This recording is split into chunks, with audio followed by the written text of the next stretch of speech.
Our lesson for today is about solving quadratic equations by using the quadratic formula. So after going through this lesson, you should be able to solve quadratic equation by using the quadratic formula. So how to solve quadratic equations by using quadratic formula? We have 5 steps to follow. So for you to understand better, let's have an example. Find the roots or solutions of 4x squared plus 16x is equal to negative 15 by using the quadratic formula. So first, you are going to write the given equation in standard form. We have the given. So the standard form is ax squared plus bx plus c is equal to 0. So make sure that the right side of the equation is equal to 0. This means you're going to transpose negative 15 to the left side. So the answer is positive 15. So it becomes 4x squared plus 16x plus 15 is equal to 0. So this is now the standard form of the given quadratic equation. Second step, determine the values of a, b, and c in the given quadratic equation. So we have 4x squared plus 16x plus 15 is equal to 0. So the value of a is equal to 4.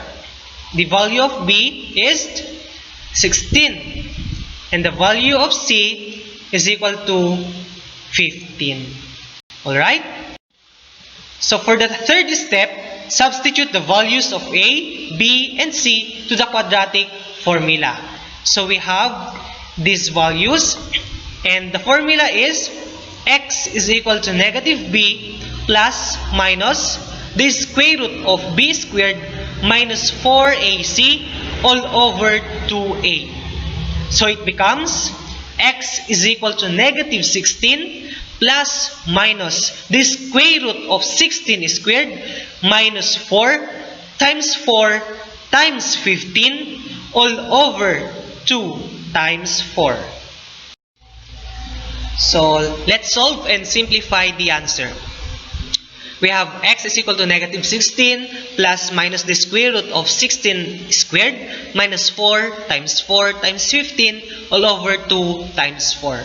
Okay? So we have x is equal to negative 16 plus minus the square root of. The square of 16 is 256. And then minus 4 times 15. 4 times 4 is equal to 16. And 16 times 15, the answer is 240. Okay? For the denominator, 2 times 4, the answer is 8. Okay, x is equal to negative 16 plus minus the square root of. So subtract 256 by 240, the answer is 16. And that is all over 8. Okay? So x is equal to negative 16 plus minus the square root of 16 is 4. Okay? All over 8.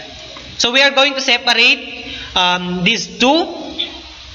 It becomes x is equal to negative 16 plus 4 all over 8. And x is equal to negative 16 minus 4 all over 8. So we have to solve this one first. It becomes negative 12 over 8. And then simplify. So just get the common factor. Divide by negative 4. So we have negative 12 divided by 4, that is negative 3. And 8 divided by 4, the answer is 2. Next, negative 16 minus 4, that is negative 20 over 8. And then, get the common factor, just divide 4. So we have negative 20 divided by 4, the answer is negative 5. 8 divided by 4, that is 2. Therefore, the values of x are negative 3 halves and negative 5 halves. Okay, so let's check the solutions obtained against the given quadratic equation. So we have x is equal to negative 3 halves and x is equal to negative 5 halves. So you're going to write the given quadratic equation. So substitute negative 3 halves to the variable x. So it becomes 4 times the square of negative 3 halves plus 16 times negative 3 halves is equal to negative 15. Okay? So bring down 4 and then negative 3 squared, the answer is positive 9. And then 2 squared, the answer is 4.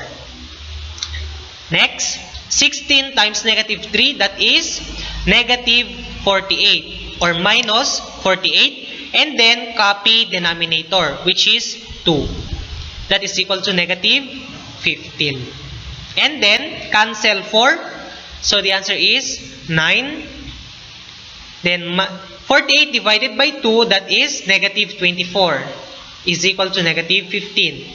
9 minus 24 is negative 15. That is also equal to negative 15. And this is correct. Next. So, you're going to substitute negative 5 halves to the variable x. It becomes 4 times the square of negative 5 halves plus 16 times negative 5 halves is equal to negative 15. Okay? So, bring down 4. And then, the square of negative 5, that is 25. And then, 2 squared, that is 4.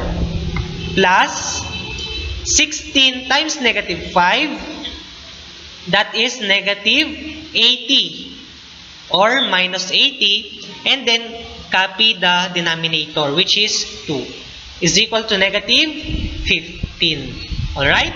So, cancel 4. And we have 25 minus 80 divided by 2 is 40. So we have 25 minus 40. That is equal to negative 15. Okay? So 25 minus 40, the answer is negative 15 is equal to negative 15. And this is also correct. Since the values of x satisfy the equation, therefore, the solutions are correct.